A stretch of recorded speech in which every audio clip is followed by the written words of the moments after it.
make the most of every day and choose to be happy. Choose to influence people for the good. Welcome to Shift, an exclusive podcast by DSN. I'm your host, Blake Mallen, and this is where high-performing entrepreneurs and experts share their most powerful shifts in mindset, skill set, and strategy to help you accelerate your business and amplify your impact. I challenge you to be present, open your mind, and let the shift begin. Welcome to Shift. I'm your host, Blake Mallen. So honored and excited for today's guest. He is someone whose leadership legacy stretches across decades, companies, and generations within the direct selling channel. John Addison has spent over 30 years helping build one of the most respected brands in the direct selling industry, guiding it from a bold startup into, get this, a billion-dollar public company. He was named co-CEO of that community in 1999 during one of the most turbulent economic times in modern history, and he helped lead that company and community through a hugely successful IPO. And the most important part, while keeping the people, the culture, the heart, the mission at the center of it all. He's the author of several books, including, and I'm so excited, his latest, Turn Your Fear into Fuel. We're going to get into that, where he shares how we need to stop letting fear limit our business and limit our life.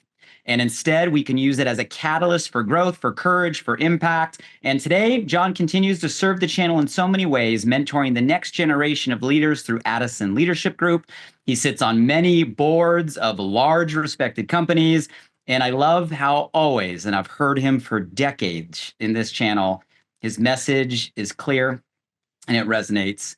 Leadership, it isn't a title, it's a verb. And it's about showing up, standing tall, and lifting others along the way. Please help me welcome to the show none other than the legend, John Addison. John, how you doing, brother? Good to see you. I'm doing good. I'm doing good. My wife would probably argue with the legend. I don't know, maybe not, but would probably argue with me being a legend. Hey, but it's great channel, to be, you deserve that. Great to be here with you today, Blake. Well, John, I'm so excited. I mean, I know usually for decades now, I get clips of like Addison mentorship and insight at tables at DSN or DSU or behind stage or in halls. So this is definitely a treat to, have some unfiltered time. So just thank you for spending time with us today. I appreciate it. Great. Glad to be here. So I know the new book. We'll get into that. But I have to start by asking, when I first saw you roll it out, right? And I saw that word fear. Right. The thing that went from my mind is like, there's no way John Addison ever has fear, because I've seen you take the stage and you exude the opposite of fear. So let's rewind. For those that aren't familiar with your journey and your story as close as I am, tell us a little bit about the journey. And more specifically, I want to know if fear has ever been in the mindset of John Addison along the way. Well, Blake, it absolutely is. I think I always tell, human beings, or what you want to be as a human, becoming, growing, and moving forward in life. But I believe we're all basket cases. We all have snakes in the attic. We all have things that worry us and different people show that different ways. I mean, my nature is I'm going to be bold and, go for it. But, so yesterday I went down and spoke in the community that I grew up in, Covington, Georgia. It's about 40 miles east of Atlanta going toward Augusta. It was a very small town, small southern town. This is an authentic southern accent. And I related the story to the group there because they had me talking about, my career and what I'd done and coming from that small town. And, I've always had am I good enough? Am I smart enough? Do I belong? That is in you. So the example I give and I talk about in my book is when I went off to college at the University of Georgia in 1975, so old guy now. But University of Georgia at that time was probably 25,000 students. I mean, it was a big school. And I was from a small town. I honestly didn't want to go off to college. I had a Mhm. good job, was making $7 an hour at a factory there. I had a great car, had a girlfriend. But my mother and dad, it was non-negotiable. I was going to go to college. Mhm. So, and I always did good in school. I had good grades and everything. But I get off to college at UGA, and I was just a kid out of a small high school in central Georgia. And most of the kids in the classes there were from the wealthy area of Atlanta, Buckhead, where they had the right clothes, the right look. They just seemed like they were born to be in college. And so the first class I had was Political Science 101. At the end of the first class, and it's a big amphitheater room, and I'm sitting at the back of the amphitheater, probably 200 people in it. A young lady in front of me that was dressed perfect, hair perfect, looked great, raised her hand and said, "Will we receive a syllabus today?" I'm like, hell, I don't even know what syllabus means. Okay. I'm like, I'm I'm here. These people are already ahead of me. I don't know what's going. So, went back to my dormitory, called my father on the payphone at the end of the hall, and was, "Dad, I hate this place, hate the people, don't want to be here, don't want to go. I want to come home." And my dad was a really smart man, and he said, "Son, look, we've already paid your tuition. Make it through this semester, come home at Christmas, we'll talk about it." Mhm. So 2 weeks later, first exam, I do the exam, I get my grade back, get the paper back on our desks a couple of days later, and I made a 98. Okay. Like I said, I was always good in school. If I read something, I remembered it. I did good in school. And I looked in front of me, and the young lady sitting there at her desk, her paper was laying there. And because of how the room sloped, I could see it. She made a 46. Mm. So, but she almost made me quit. If dad had said, "Pack your stuff and come home, I'm tired of hearing you whine," where would my life have gone?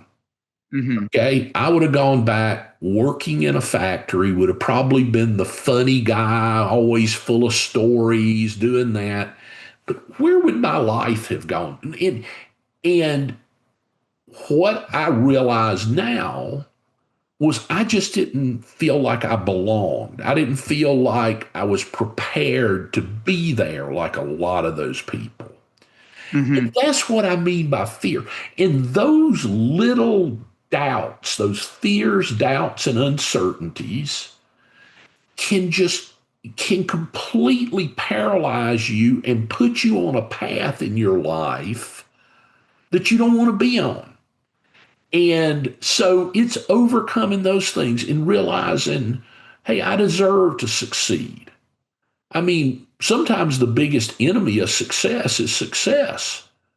I mean, some people, every time things start going good for them, they find a way to screw it up. Mhm. Okay. And that's usually those little demons in them telling them they don't deserve success.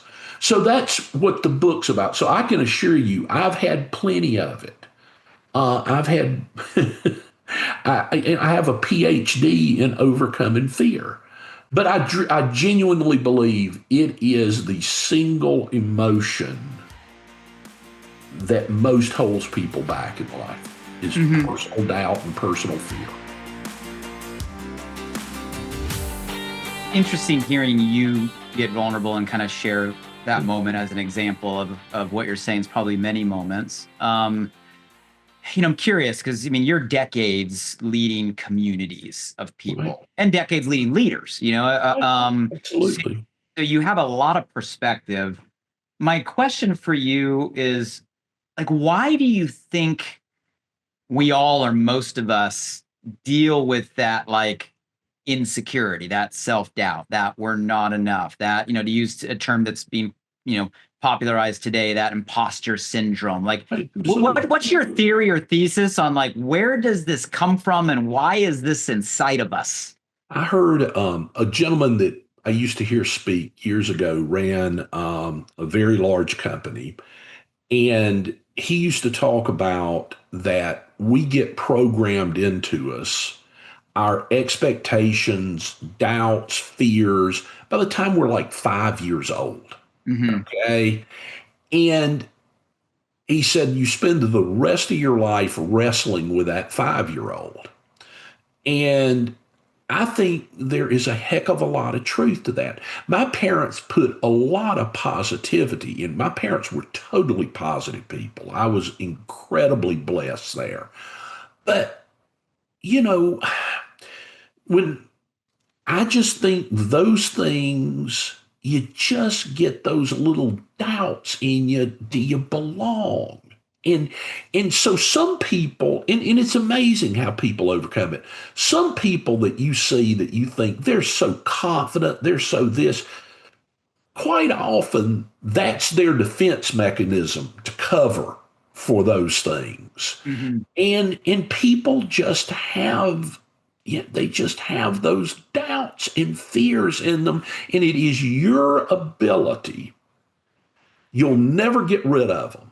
I swear to you to this day, okay, I still, have them. I used to have back right after I got right after my career took off when I was in my 30s, and I had finished my master's in business administration with a very high grade point average and everything. I used to have a recurring dream, and this gets to the imposter complex, where it would be the last day of class, the final exam. I would be there and go, my God, I haven't even come to class this semester. I haven't read the book. How can I pat? And oh God, I'm not going to finish my degree. And I would wake up like, almost in a cold sweat from the dream. That's just that little doubt that you didn't do it. You didn't make this happen. You don't deserve this. In the imposter complex, they talk about somebody's going to knock on your door and go, the success you've had, you just fooled everybody. Okay, we're taking it back. Okay, you didn't really do this. And I just think, now, I'm sure there are some people that I've met think they're always right. They have no uncertainty. They have no doubts. My God, why should I get another opinion because mine's always correct? I avoid those people. Okay, I don't like being around those people because let me tell you what, I think having healthy fear and uncertainty creates empathy. It creates the ability. One of the things I think I had a strength of in leading was I used to actually, or still do, but when I was running a big company, I actually cared what people thought. Okay, I actually, I'm one of these people when people criticize me, it bothers me. Okay, some people it's like it just rolls off their back. They're wrong. Okay. My nature has always been to go, well, maybe they're right. Okay. And I personally have always been more motivated by the fear of failure than the desire for success. Okay. I was incredibly close to my mom. Okay. People say, who was your greatest leadership example? It was my mom. She was a school teacher.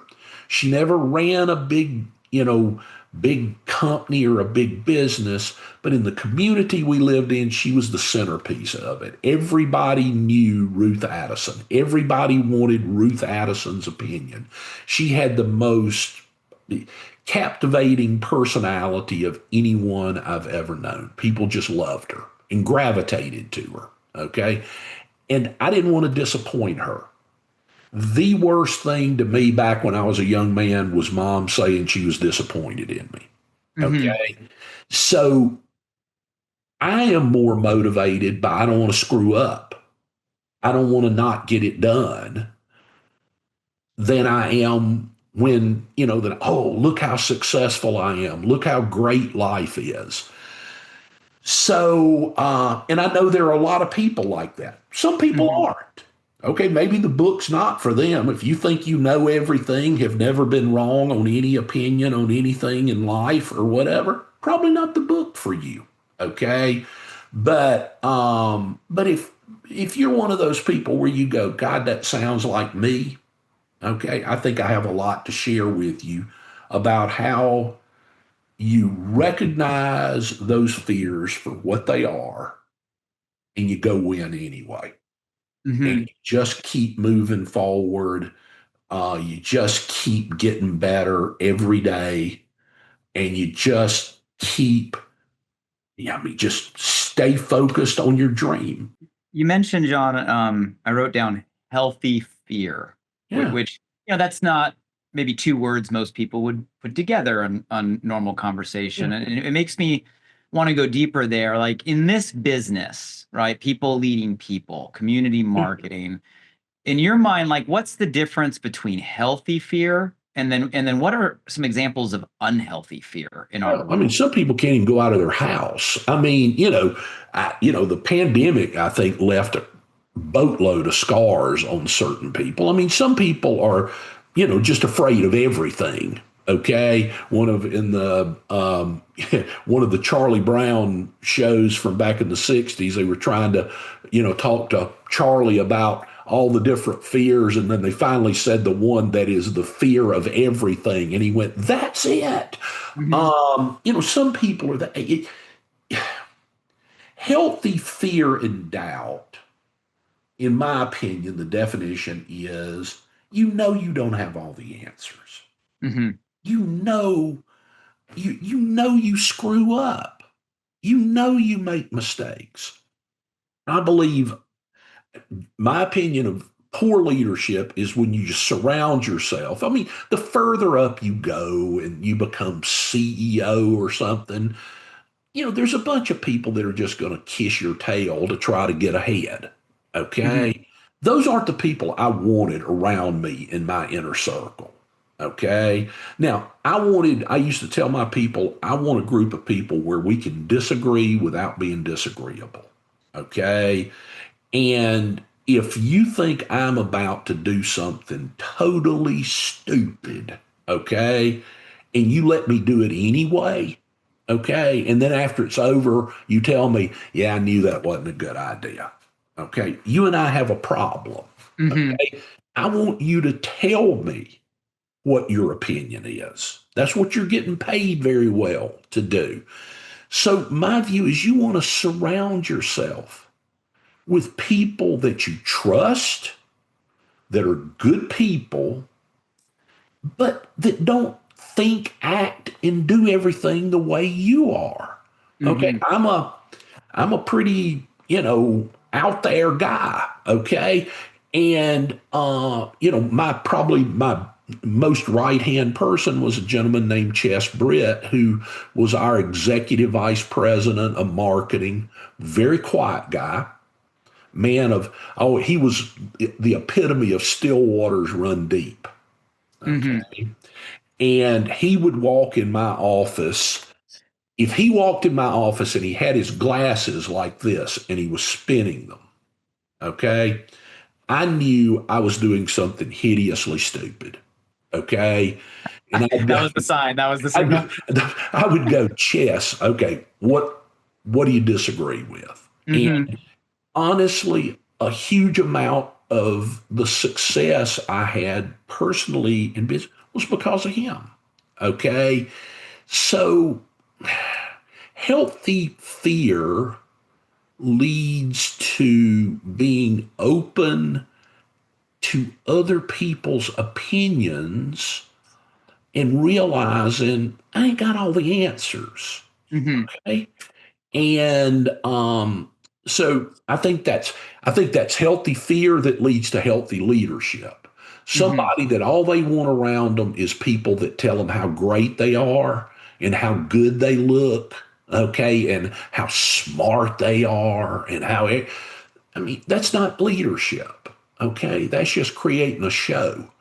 Hmm. And I wanted to run things the opposite, and it worked. I mean, at least for me. And so anyway, I mean, I just think, I think in the world today, we have too many people who are so confident of their opinion. And then, social media allows them to just surround themselves with people who think just like them, have the same opinions on everything as them. I, Hmm. I think you're a lot healthier in life if you have a diversity of opinions around you. I think that creates strength, not weakness. You danced on kind of this concept of self-sabotage, right? Yeah. Where sometimes those doubts you're describing, that fear you're describing, causes us to take actions that are like in total contradiction to maybe what we think or even say or really want. And I know in my career, John, like I've had a lot of times where I caught myself in a form of self-sabotage. Like I was creating my own limit, my own lid, my own box, my own reason, right, for not playing bigger. What guidance, what does that look like in leading people? What are some of the self-sabotages that people may not even realize they're doing it, that you see? And how do we recognize that and get through it? Well, a great example in our industry is ripe for this. Okay, Hmm. because of how our industry operates. That I mean, it doesn't matter what company you run, if you're running a successful direct sales business or you're building a big organization, you have to get very good at recognition. Hmm. Okay. That is one of the things that drives this business. Okay.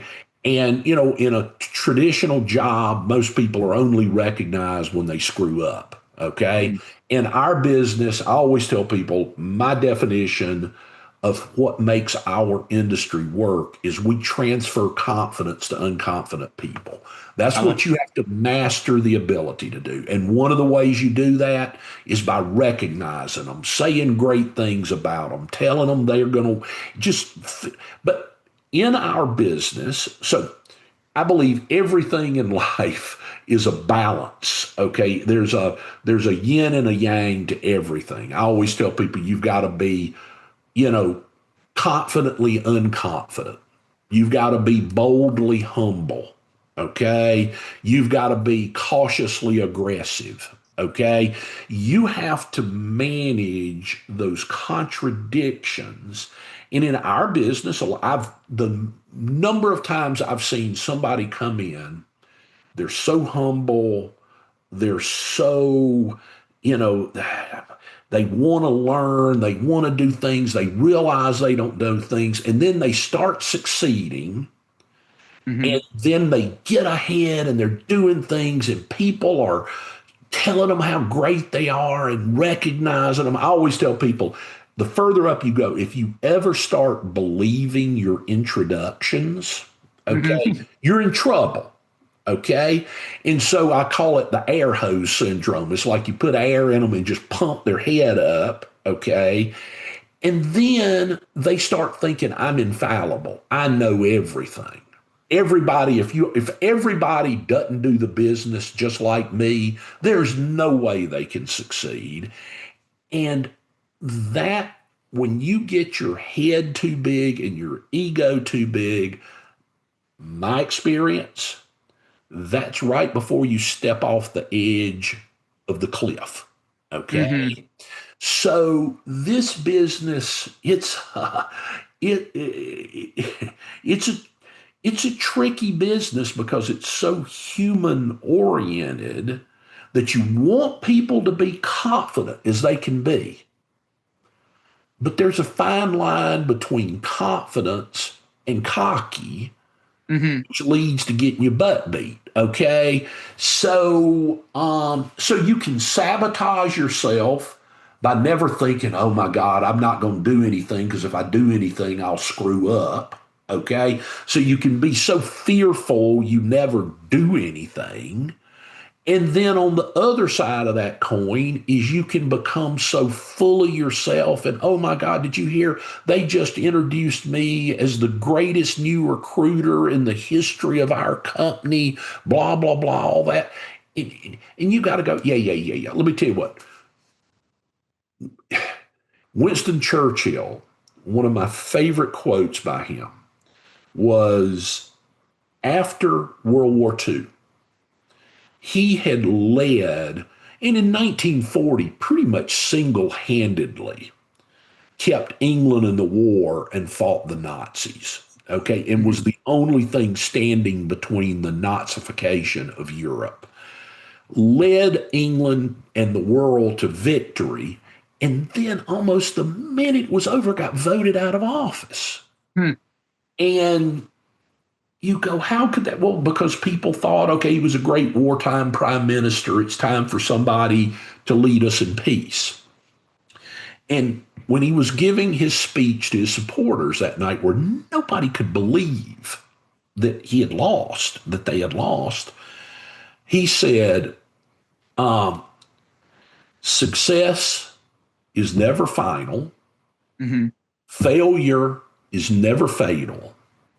In the end, it's the courage to continue that counts. Okay. And I believe that is the absolute truth. You need to never think, okay, I made it, I've succeeded, I've done it. Okay, guess what? It's like a coach, the world is full of people who won a Super Bowl and then 2 years later were fired. Okay.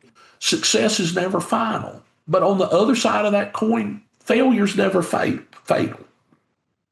It's the courage to just keep going. That's what, in my opinion, separates the people who do great things. I mean, I guarantee you, everybody listening to this, they know people in their company or in their career that were what I called flashes in the pan.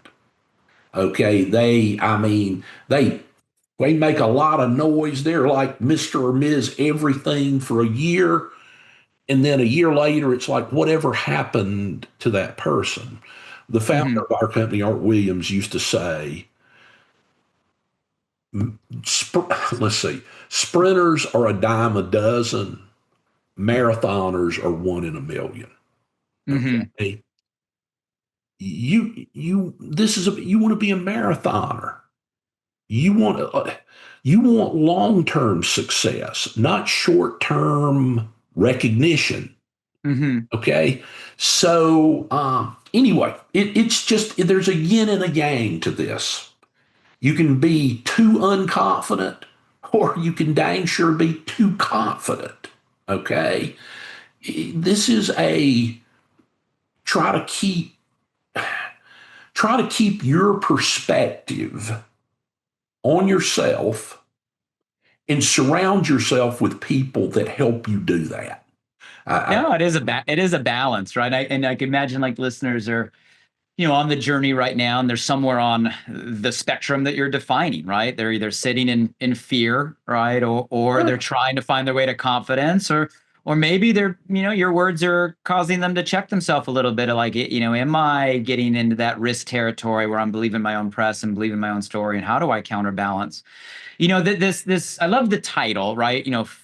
Fear to fuel. And obviously we're talking about this fear, right, word, and kind of how it translates to us as entrepreneurs, but to fuel, right? So how do we go from this feeling that is real and that is scary and that can be overwhelming or on-consuming or paralyzing to this other thing, right, that is this forward movement, that is this future, that is this courage to continue, right, to use your Churchill quote. On a personal level, like, have you been in a moment in your journey where like you really had a fear state? Maybe it was kind of crippling. And did you actually get it to a point of like this catalyst, this fuel, this forward movement? And what did that look like? Did it happen instantly? Did you have to go through something? Is it a process? Like, how do we go from this fear thing to this forward fuel thing in your mind? I believe for most people, fears are the boat anchors that keep them from never doing anything, never trying anything, never going for it. And when I say turn it into fuel, it is you've got to go, okay, yes. This sometimes things, I mean, actually, now there are rational fears. For example, I'm not going to decide to jump off the edge of the Grand Canyon just to see if I can fly. Okay. Hmm. Stupid. Okay. So that's rational fear. But most of the fears in business are really just these things that people have got to accept and understand. The lack of a decision is a decision. Okay. Doing nothing is doing something. Okay. You actually chose to do nothing. One of the most powerful things on earth is a made up mind. Hmm. Okay. I always, use in speeches, I'm sure you've heard it, where I say, decide ends with "icide," like homicide, suicide. Hmm. Icide usually means the death of something. Hmm. Okay. Decide means, okay, I'm killing the options and I'm getting this done. To the people that are listening, John, that maybe are fighting fear right now, maybe it's fear of change, fear of shift, right? Fear of unknown, fear of a new world. I mean, there's a lot Oh, that if there's a someone's lot of demons. looking, yeah, if someone's looking, they can find fear, right? Oh, no, no, that's easy to find. So what guidance would you give? Is the secret like finding what they're fighting for to turn that to fuel? Is there like a set of steps? Is there like a thing we can do? Like if someone right now, fear is holding them back, but they have a desire for more and they're looking to you with the wisdom that's been through it, what's the game plan? Well, I mean, so give you my 2 cents on that because, good God, there's, people are in jobs where, oh my God, AI is going to eliminate my job. This is good. I mean, all you got to do is pick up one of these on a Mhm. daily basis and, you're being bombarded with crap to be Fear on scared. demand. Okay. I mean, yeah. So I believe it's a handful of things. One, Norman Vincent Peale in The Power of Positive Thinking, one of the chapters is called "A Peaceful Mind Generates Power." Hmm. Okay. And I think in a chaotic world, and this is something, by the way, when I do a lecture at the University of Georgia in the business school every so often, usually with MBA candidates that are, brilliant young people on their way out in the world. I mean, one of my biggest advice, I go, technology is amazing. It is absolutely amazing. I mean, I used to have to know when I was in college how to use the Dewey Decimal System to find something in the library. And the number of times we'd be sitting having beer and go, what was the name of that movie that what and we would and couldn't think, and if you couldn't think of it, you couldn't find it. Okay. Now, I mean, all you got to do is, ask your phone something or, chat GBT and you got the answer. So it's amazing how powerful that is. But it's also addictive as heck. I mean, it's as addictive as alcohol. Okay. And it can become this giant crutch and thing in their life that feel I mean, I think it's one of the reasons our society's so divided. I believe when Steve Jobs invented these things, it was like Oppenheimer inventing the nuclear bomb. Oh boy. Okay. And it allows people to just go down these rabbit holes, okay? And it creates the opposite of peace. Okay. Hmm. So I always tell you, I said, turn them. I mean, just put them in your dang pocket, put them in a bag. Do not. And the example I use, particularly with MBA students, I go, look, when we knew we had to get our business out of city, I actually had a Rolodex back then of names of people I had met that were either investment bankers or attorneys that did business deals, CEOs of companies that, I'm a 4 million miler on Delta. So, sitting in the Delta Sky Club, I strike up a conversation with a a can. Okay. I mean, and so I met people that then I got their contact info. And then when I'd called, like a gentleman who was CEO of a very large insurance company, I called, he connected us with an investment banker that knew our business, that kind of stuff. And I said, so you're a young person. If I see somebody under 40 in an airport, which I'm still in all the time, they've got their earbuds in and they're tapping on their phone. They'll be sitting in the Sky Club. I said, you could be sitting next to the person that could absolutely transform your life forever. Mm-hmm. And you're playing some stupid game with your goofy buddies on your phone. Okay. So, one, find peace, put down these things that grab your brain and just pollute it all the time. I love to garden. Okay. Tomorrow I'm up at our place in the mountains now of North Carolina. I'm going to the nursery and I'm going to be planting a new flower bed. Okay. I love to do that. And I don't think about anything but doing that when I'm doing it. So find peace, find places where your mind can become peaceful, and then realize for most of us, it was one of the things that I had to think about when we were in the middle of this, because it's like you're going, I don't know what the path to success totally is. I always said, if a door closes, I'm going through a window, okay, to keep moving. But one day I was sitting there and I thought, if this doesn't work, okay, what's the worst that happens? I fail. Mm-hmm. You know what? It's not like I'm in the old Soviet Union. They're not going to take me behind the building and shoot me. Okay. I'm just going to have to figure out something else to do. Yeah. Okay. So realize for most people used to come to me, Blake, and when I was CEO and go, John, we have a crisis. And I'd go, okay, as a result of what's happened, how many people are dead? Okay.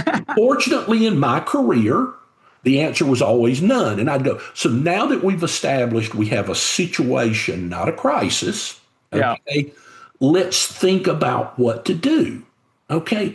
So perspective, peace, but then on top of that, determination to go get it done, go win. And so, but you've got to work on, I mean, honestly, I think every one of us, you got to work on you. Okay. You got to work on you. I always used to tell people the greatest recruiting tip I could give people was smile. Smile. Be happy. Number of times in airports, people come up to me and go, you just look so happy. Something good must have happened. I go, yeah, it did. I woke up, stood up, legs still worked, body still functioned. Okay. It's a good day. And so anyway, I'm gonna use that from now on with every crisis. Like, how many are dead? How many are dead? Because that's a good level set. No, it is. I mean, if one time my wife's sister was in a terrible automobile accident, and if you go to a trauma center, that's a real crisis. Those doctors and nurses working there, yeah, that'll give you perspective of, I may have a tough job. I ain't doing that. Okay. Yeah. And so just realize, it ain't that big a deal. Okay. And go get anyway. It's a great baseline. I wrote down, I've never heard that Norman Vincent Peale quote, but I wrote it down that, a peaceful mind generates. By the way, I recommend power. reading the book. It's something he wrote in the 50s, but The Power of Positive Thinking by Norman Vincent Peale. It is a classic, not quite as good as Turn Your Fear into Fuel. But it really is just classic wisdom. Yeah. Of which, by the way, is as an interesting thing. It's not in that book, but it's in another book I have, a first edition of his, and name eludes me right now. But it was written during the Depression. Okay, and he's talking about all of these friends of his. He was probably in his late 40s then. were talking about how useless, lazy, and unmotivated the current young generation was. Hmm. Okay. And I was reading that. Now he's writing it about it, kind of at that moment. Now you think about what that generation was. Yeah. That was what's known as the greatest generation. Okay. The Yeah. people were calling shiftless, lazy, and useless Yeah. then that won World War II, Hmm. built the American economy in the 50s. I mean, they're not grew up in the Depression, won a world war, then built the greatest economy ever built, greatest generation. But the old people were calling them useless, lazy, and Yeah. unfocused. Then you got to reading stuff like that. You realize crap don't change. I mean, it doesn't change. We're human. We just have more tools now. Yeah. Okay. But fundamentally, we're still just people. I love the philosophy. I'm going to take that as my own. And I think all of us can relate that we are in a world right now that's so fast and so noisy and so reactive and so on tilt, right? All the time that, peace is a power. And getting to that place out of fear, right, allows us to show up strong and lead with the certainty that you're talking about. John, I want to be mindful of your time, and I want to leave a little bit of time at the end for anything that's kind of closing thoughts or like on your mind that we didn't cover. But can we do something fun? I kind of do this with most guests on the show. Sure. Can we do just like a real quick rapid fire round? I ask you like three questions. Absolutely. Yeah, So this is absolutely. this is rapid fire.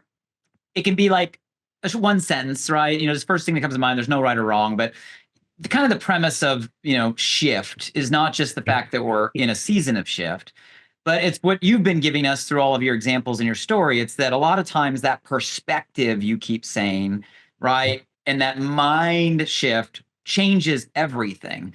So I just want to kind of put you on the spot. I'm curious in your kind of like professional life, the 40 years at the heights you've Yep. built to and the things you've done, what has been one of the most significant perspective shifts? You went from one story to another that has allowed you to achieve what you've achieved in your career. Honestly, when I realized, despite all of my little demons, I was good enough. Mm-hmm. Okay, that I was good enough. I could do it. Same question, personal.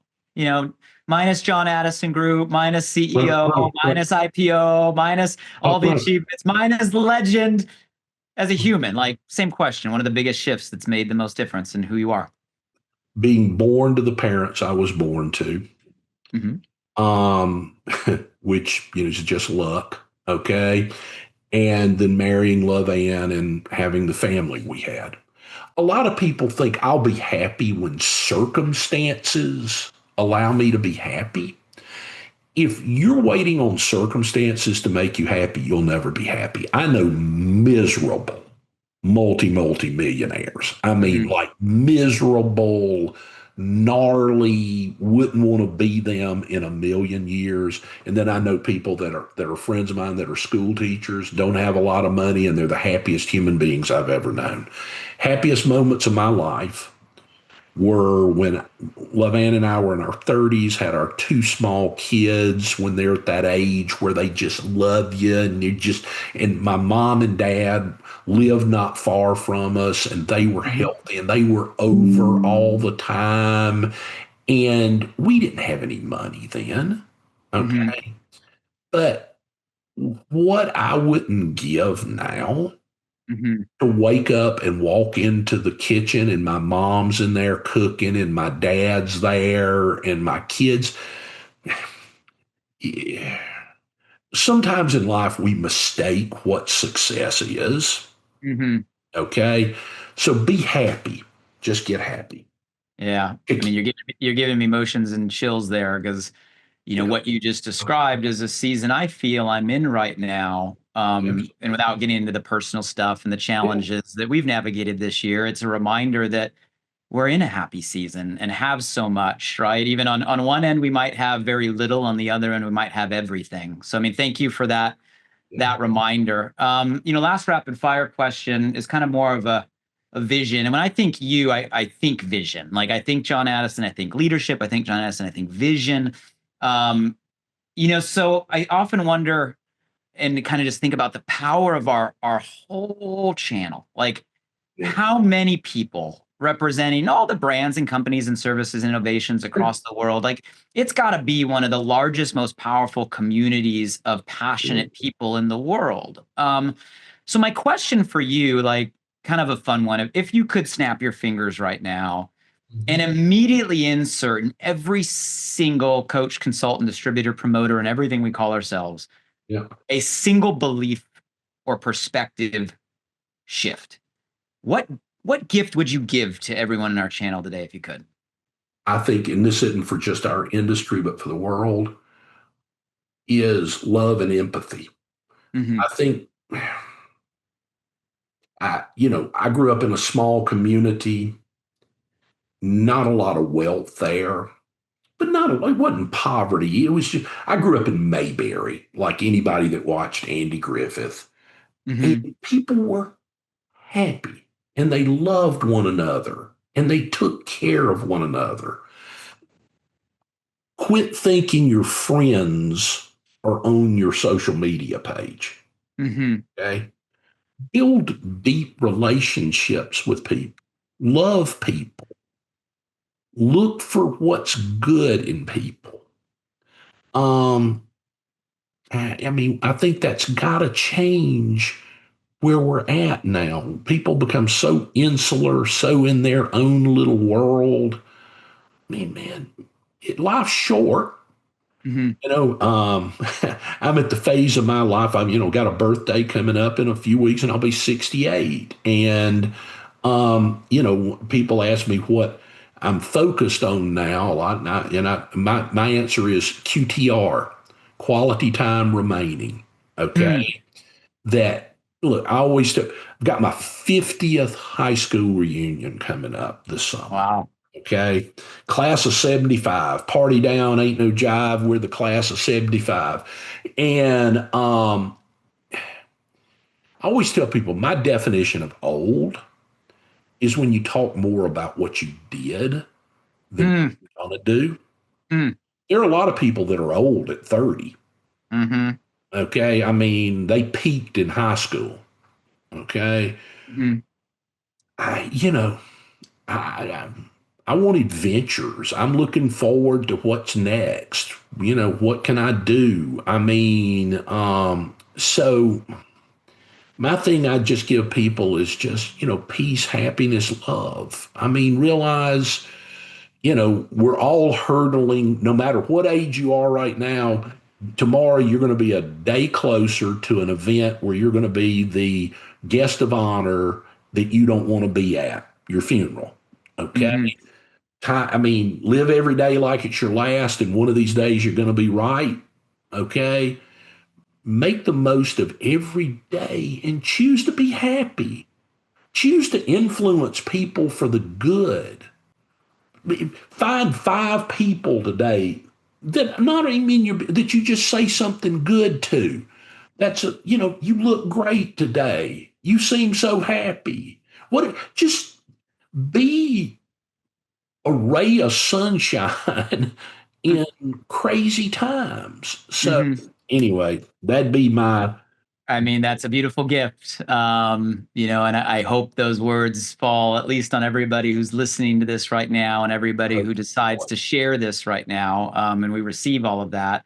John, I want to allow for any other closing thoughts before we round out. You've given us so much. I'm sitting here taking, notes. We're tackling this big fear, this doubt, this thing that we all feel that sometimes we call different things, right? Self-sabotage or imposter syndrome, or we're not enough. And you've kind of given us through your example and also some strategies and how we can turn that into a fuel and inspiration, and how we can act with certainty even while we have it, right? Even when we don't have, all the answers.